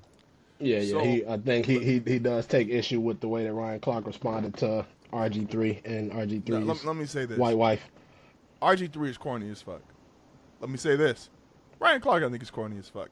I don't give a really a shit about the whole issues that went down there 3 or 4 days. I really didn't give a fuck about either of them because I don't listen to RG3 like that. And the pivot I was listening to for a little bit, I stopped. I feel like now every time when I see pivot clips, like, does Fred Taylor talk anymore? Like, this nigga just be sitting in the corner, like, just shaking his head, like, and I'm like, Shout out to Fred Fred. Fred Taylor ain't deserve that. Fred Taylor did not Shout out to my deserve nigga. that. Shout out to my nigga Fred. Like, I like Fred. just to speak for yourself, we fuck with you over here at hard That's, foul. And if that's you want to fine. come on the show, like, we'll make him sit out. I want the nigga to talk. That's all. Like, say something. Like, all the clips I see, and again, maybe I'm just misrepresenting them with clips. Cool. If I'm wrong, bet. What I don't like, the way Ryan Clark talks, and people like Ryan Clark, it's this. Man, how insensitive am I about to sound? All right, fuck it, we here. He talks in a way that is so unrealistic, in my opinion, if you're trying to be taken seriously. Meaning, he meant that shit that he said when he's like, hey, yo, RG3, let me be real. You don't have the conversations that we have because your wife is white. He meant that shit. I 1,000% believe him. And he could be 1,000% correct. I think RG3 is corny. I don't know his inside life, so I'm just going to say, based off that, he's probably correct. The conversations having Ryan Clark's house are different than RG3's house. Ryan Clark, you are also nuts for using this opportunity to be like, yo, here is my biracial daughter because now this is a topic. This all stemmed from a fucking foul in a basketball game. I mean, but I think, which I don't know. I didn't really follow it a whole lot outside of what I seen on Twitter, but I think I think he said whatever he said about RG3, and then people started kind of throwing out there that he has a biracial daughter, and I think he kind of just addressed it. These niggas push a T'd Ryan Clark. They said, hey, I mean, man, that was public knowledge, though. I mean, yeah, that's it was what I'm like, saying. Like, it was like, but I that's think what they was were like, they oh, were kind of. It seemed like they were kind of like, oh well, you can't push this agenda like, with his whole, I guess, with him having an interracial relationship, and you had a kid with a white woman. and that shit, and that don't really mean, again, it's public knowledge. I get it. Once you're in the limelight, people are gonna look at your, excuse me, like they're gonna look at your personal information more. I get that, but two, he's not married to her, so yes, he had a child with her, and then now he's married to a black woman. So that's still to his original statement of like, look, the conversations my wife and I have are different than the conversations you and your wife have. Cool. Don't then just come the next episode and be like, well, man, no, like, you know, I shouldn't have used the wife, and that was because I was triggered this way, which made me respond in this way. Like, don't say all this shit that sounds good because, and I got family in therapy, and therapy is good for a lot of people. But there's like these handful of lines that have come out of therapist rooms that people use to try to discuss and go about a topic, and it just sounds so nice and cookie cutter when it's not. It's just not realistic to act that way. Ryan Clark himself, and again, I don't really want to make this personal to Ryan Clark. There's a lot of people that do this. This is just the most current one I've heard.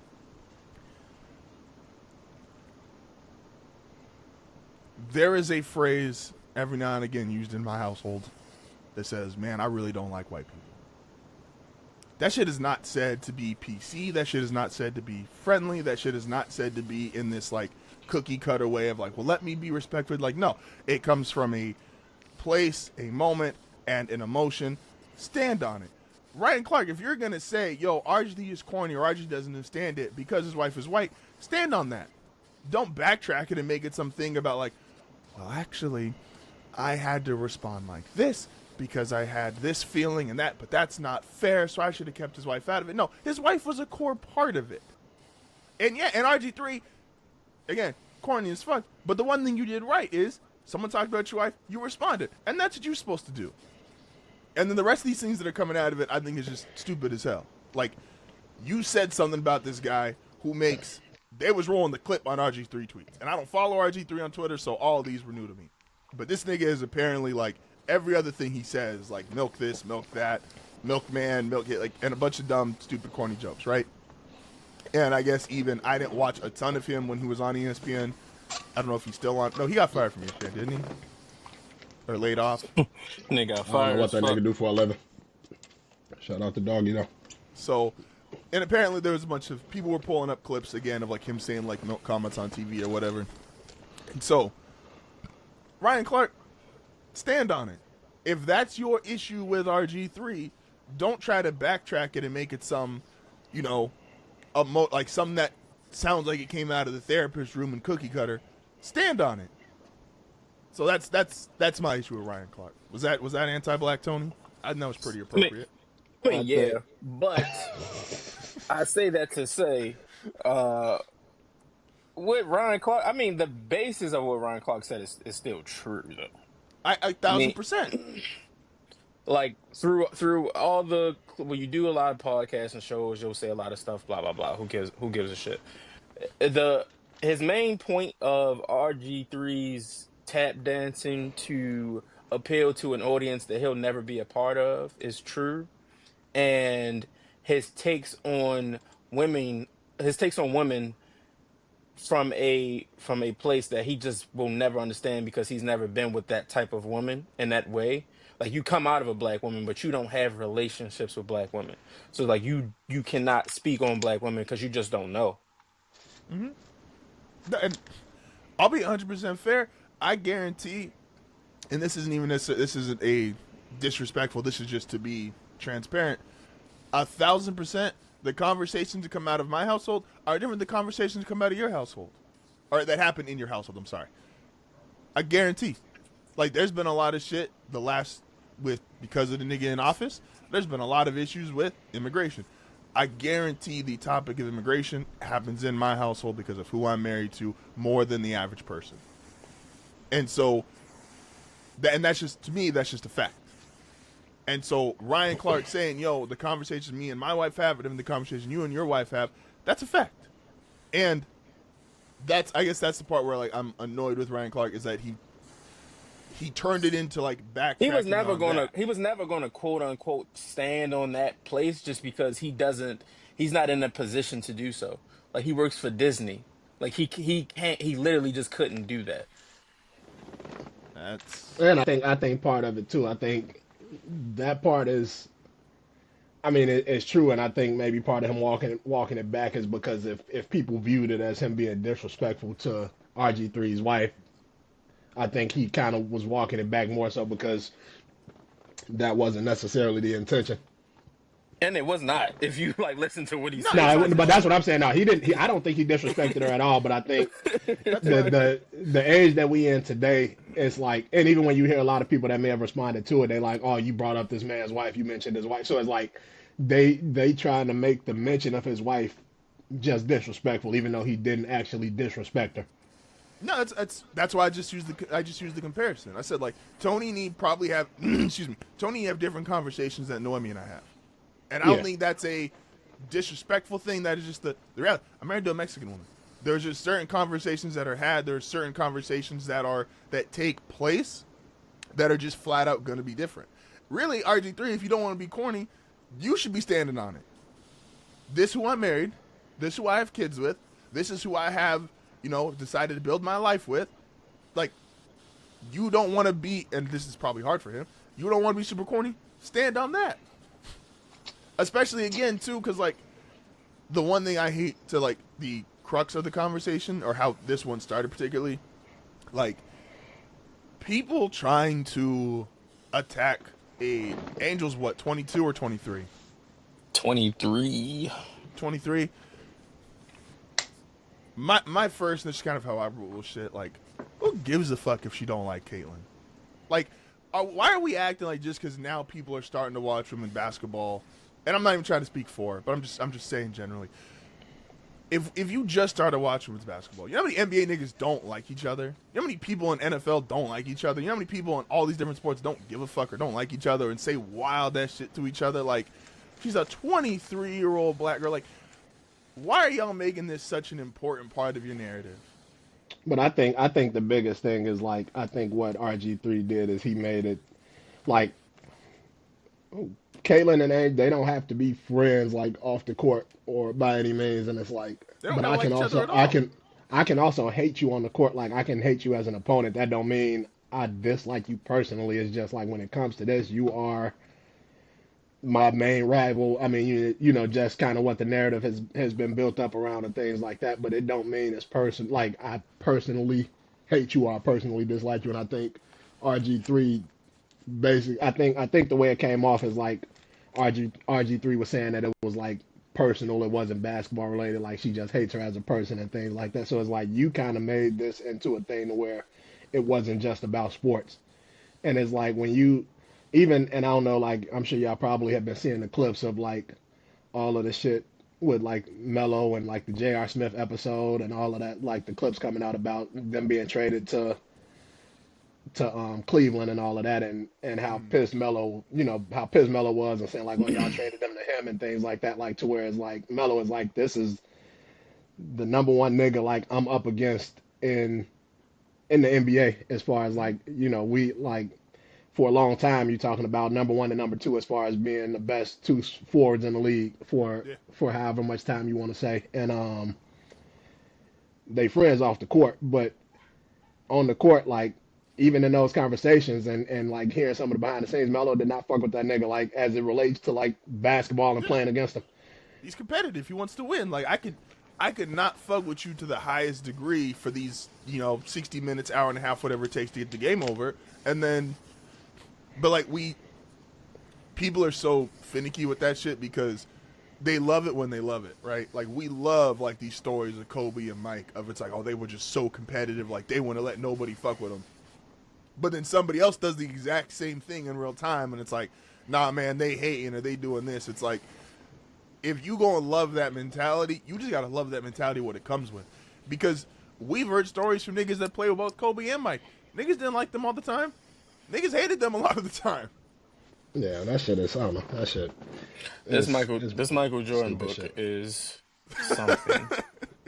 It is something. Like, I And, gotta and read real on my. quick, I I know just ordered Justin on said Amazon yesterday. Justin said something about he be in his house saying he hate white people. I don't be saying that in my house, y'all. Y'all could send the sponsorship dollars to me. I And real quick, shout out to my sponsor. Go to gymshark.com, use code WILL, get you a 10% off, all right? Hey, this nigga making moves. All right. See, I knew something was up because he hit me with the lawyer talk like twice yesterday. I was like, I knew something was up.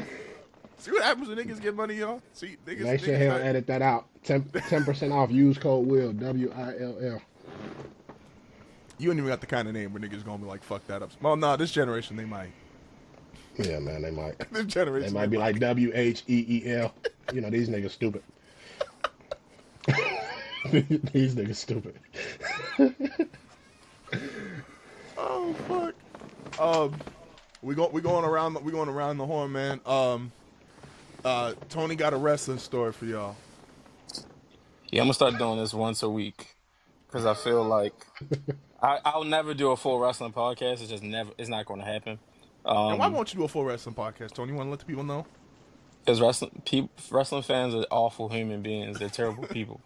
They're some of the worst people you can imagine. You think like, okay, say a kicker misses a kick in football and he get a lot of shit. Like that's football fans suck. You miss a game winning shot in college, you or NBA fans send you some awful shit. That's terrible. Basketball fans suck. Soccer fans, they're terrible.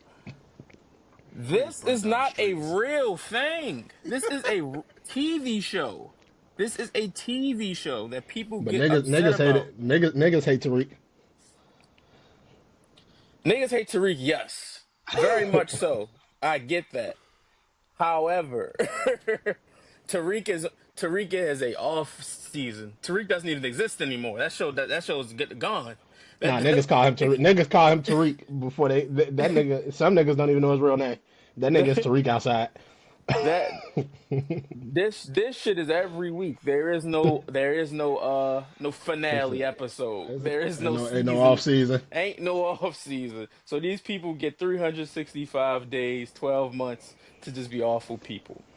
But I will for the sake of enjoying wrestling and knowing that there's just some ridiculous stories and not stories, but just ridiculous storylines that come out of wrestling. I am going to give a weekly wrestling story of my time watching wrestling, and it'll be up to date as well, if it's crazy enough. So, which story do I want to go with? In 2003, there was a feud between Kane, who is real name Glenn Jacobs, Shout mayor out to of the big fucking red. Shout out to the big red machine. mayor of Knox County, Tennessee, right now in real life, and Triple H, who is I don't gotta expound on who the fuck Triple H is. Uh, so in that rivalry, in the storyline, Kane in high school was to have been in a car accident that killed his high school girlfriend. Triple H, in exposing this, would go on to film a what they call a vignette, a pre-recorded video. Triple H dressed as Kane in a mask and just a mask, not even nothing else, just a fucking mask. He would show up to a funeral home and have sex with a fake dead body. Yo, what the fuck? It is called the Katie Vick storyline for anybody that wants to look this up. And that happened. He called this nigga Kane a necrophiliac. Necrophilia. This was on a Monday night in the fall of 2003. Mind you, I was still watching wrestling back there. I remember. Yo, If you think that's crazy, let me say this before we get out of here. Kane's whole storyline is that when he was a child, he was involved in a fire that left him presumed dead by his brother, whose whole thing was he was a walking dead man. Their parents died in said house fire, and the pallbearer of their funeral home raised Kane in secret. what? This is y'all be watching. Like I know I watch anime, and anime got some fucked up shit, but like this shit is. It's different. Back in 2003, niggas ain't know it was fake yet. It's different when he's a Like niggas when knew it he's a was fake, real but niggas human ain't know it was being. fake. Like niggas knew like around then niggas started kind of understanding it was scripted, but niggas ain't know they wasn't real brothers. Next week I'll tell you about when Vince McMahon and Shane McMahon wrestled God and Shawn Michaels. I uh, we're probably a little too late for us. I think it's over now, but we only got like a few minutes here. Did y'all enjoy? And I thought it was gonna be always weird. Like, what was the next big beef post Drake Kendrick? Joey versus the West Coast. I enjoy Joey and Ray Vaughn's records. I definitely didn't listen to everybody's shit. Like I said, no, them niggas. I listened to all the Joeys, I listened to all the Ray Vines. I think I heard one of Daylight's. Don't worry, Shit, I don't think. I did the research. I listened to I'm sure everybody. you listen. I'm sure you listen to Hit of J3. Didn't you listen to all I the think Joe I'm. Budden's Drake? This is I right up did. your alley. That's just right This up my is I alley. did. I listened to that too though. I listened to everybody. No, Joe was smoking. Joe was just not in a position where he could have done shit with Drake. Joe was rapping. It just wasn't a back and forth. Like it wasn't a beef. Like Yeah, no, Drake. it was like just it was a nigga just he just kept dissing Drake and it's like the nigga had bars, but like yeah, that nigga ain't responding to this shit, my nigga. Joe Budden famously had a diss mixtape ready for Drake, and Drake just hit him with those two lines off the. What's Drake the said record, pump him and pump it French? up. Yeah, he Yeah, said pump it up. That nigga that sent Joe into a frenzy. Hey, no, And that was, never responded again. that's boxing out of your class. So I listen to everything. Now let me say this for everybody out there: don't do it. Don't listen to everything. It's not worth it. I ain't got the type of time on my hands. Ray Vaughn put out a great record. Now, also, Hit J3's record specifically. I don't think it's a coincidence that Hit J3 dropped his terrorist threat, and the niggas wanted to stop rapping about 48 hours later. What did he say? Everything. This nigga was threatening. He was threatening Bloods, Crips, say we gonna shut down New York. It was Hit J3 was just. Tony said, "Yo, Hit J3 had joined the chat," and I was like, "Oh, I gotta hear this because I just want to know what this nigga's gonna say." Who told Jadakiss son to get involved? Nobody. Literally nobody. And like so And Jay Watt can rap. He just was not the time. I don't know that. I don't know that to be the case, but no, I'm just saying like I haven't heard like enough of his raps to like but so that is the other one that I listened to somehow. And I was like, somebody should tell these niggas stop talking about how all of y'all people going over there getting killed.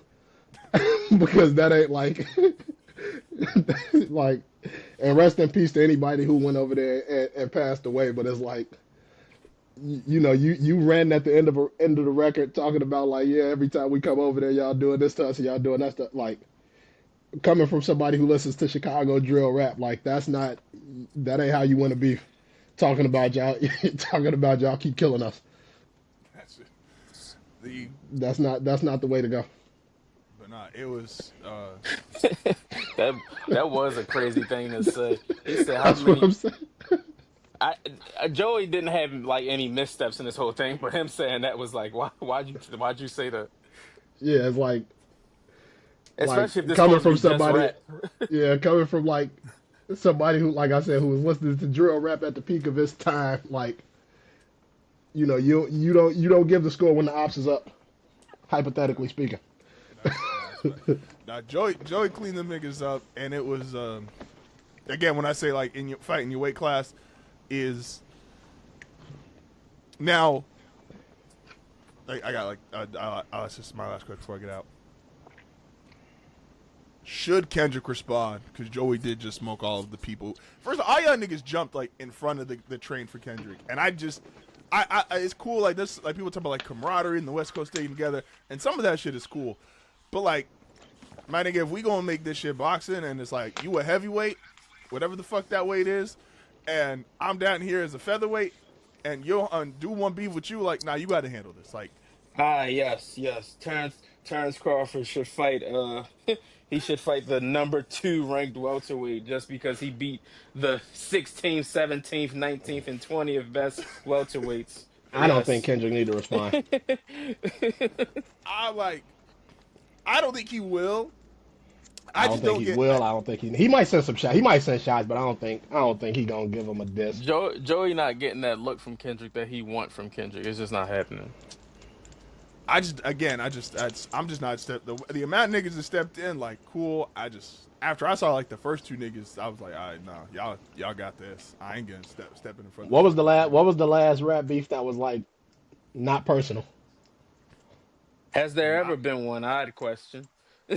Not personal. Like where it was strictly rap? Because that's what it's like. They don't have beef, so it's like. I mean, define not like Where they just actually don't like each other. They ain't like just rapping like, I don't fuck with this nigga. I mean, It's like the last one where it was just rap. It was just we just spitting. That's all I got. Cause Yeah, I don't think there's ever been such a thing. I don't think there's ever been such a thing. I mean, I think the shit what that Joey just did was like that though. Like, This this was the but I'm closest saying to like the. major. I'm saying like major. Yeah, But but that's to what I. Tony's point, you can only tell niggas they suck dick for so long, and then once Hit J3's record let me know, like, all right, niggas have been saying niggas suck dick for too long, and now we I got mean, but like, niggas wasn't like, now wasn't we got nobody niggas like again. the problem with the head of J3 is like, don't nobody know that nigga. Like he a nigga that was on Kendrick album. Like if it wasn't for him being on Kendrick album, we wouldn't be talking about hit of J3 nothing. Hey, y'all niggas telling him Only in like this the era rookie, where like yeah. the random feature can be blown up into That's like what I'm saying. something Like more. nigga, like you sitting there telling me about a hit of J3 diss track. Like don't nobody care about that bullshit. Cain and Abel said this on No Limits album. Yeah, so it's like, yeah, oh yeah, and then who was what the nigga AZ Chike or whatever. Like these is like Kendrick features, and I actually knew. So I said I knew about AZ Chike before the Kendrick feature though. I will say that Same. about AZ Chike. But like, yeah, essentially it's like niggas ain't nobody I don't. like, This is like the closest to like one of those just rap situations. But like yeah, you said, these niggas ain't major enough for it to be a big enough deal.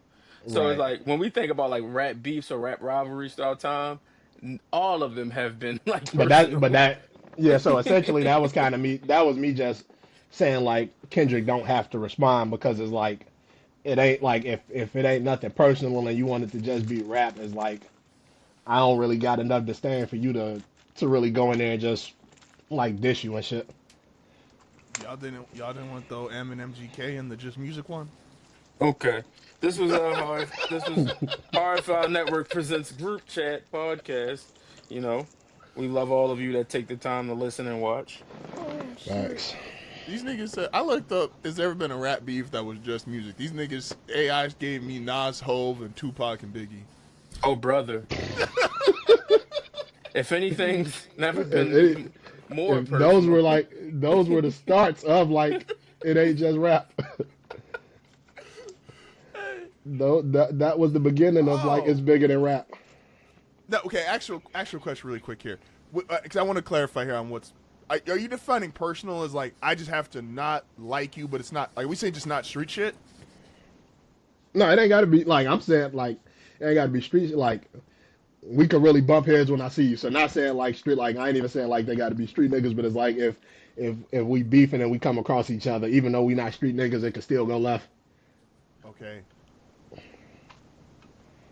Because then I'm like, but because you were asking, it's like, has there ever been one that was just music though, right? Just music, they still fuck with each other. Like it was like it's just about the lyrical sparring of it. Okay, I'm gonna ask then the closest. Yeah, maybe I'm bugging because obviously I'm not gonna say it was like this throughout the entirety of it, but I think the way it's resolved, Drake and Meek is pretty close to just music. No, it's not. Nah, them niggas was in the Four Seasons fucking. That's the summer 17 shit playing in the Four Seasons. That I don't know if I believe that story. I know That was niggas very probably said personal. it's true, but like it was. They Personal, both said but it. was I like, think they both said it was true though. it was personal. Mind you, Like some Meek music shit went though, to the 'cause Meek went to the fucking he went down to Wells Fargo to like see Drake when he was on tour. And I think that was pretty personal. Like I mean, like nothing happened, but it's like that was person. That was like that was personal. I'll never forget that night. I was walking my dog and this nigga Meek was just tripping on Twitter. Like that shit was so out of nowhere. I can't even remember what did the beef start over. I don't even really remember what Drugs. kicked it off. Like He said like he said Drake ain't write his raps and it just That's no, snowballed but I'm from saying there. like no, That's I what know I'm that saying. that's Like what started on Twitter, but I'm like I'm trying to remember what triggered him to like start 'Cause going off. drugs. the perks and Drake didn't post his album. That's what it I'm was. like, Drake not That's what posting it his album. He was was. talking about niggas not posting his album because he was going off on Drake, Wale. Yeah, that's what no. it was. It was about niggas not posting his album. Hey, Meek and Wale is a friendship nobody should aspire to have. Hey, Them man. niggas, them niggas. Every time he drop an album, they fall out. That's And that's why I feel like Wale be minding his business. he definitely does. These DC niggas and Philly niggas ain't never been rap right. So it's just one of them things. It's just one of them things. Nah, Well, that's yeah, a nah. fact. Hey, nah, man, appreciate everybody as always. Go keep check. Go keep. Go keep checking us out on the socials. Go keep checking out the shorts. Go subscribe to the YouTube channel. Keep listening to the podcast. Appreciate y'all. And before as we get out of always. here, next Oh, week we are bringing back the 10-year album review, and we are doing Dreams Worth More Than Money. Oh yeah, real quick. And I seen it on Twitter earlier yesterday. 1 year ago yesterday, Duppy dropped. I think that's when Drake dropped Duppy. Well, not 1 year, I but was like, many not one years year ago. ago. Well, not 1 year, but like it was the Yeah. anniversary, like however many years ago yesterday. My bad. Woo, damn, time flies. It's crazy. So yeah, not Duppy 1 might year ago still today, be but the best record for a nigga that lost his beef. I'll stand on that. Hey man, appreciate y'all as always, and we gonna see y'all next week. Peace. we out.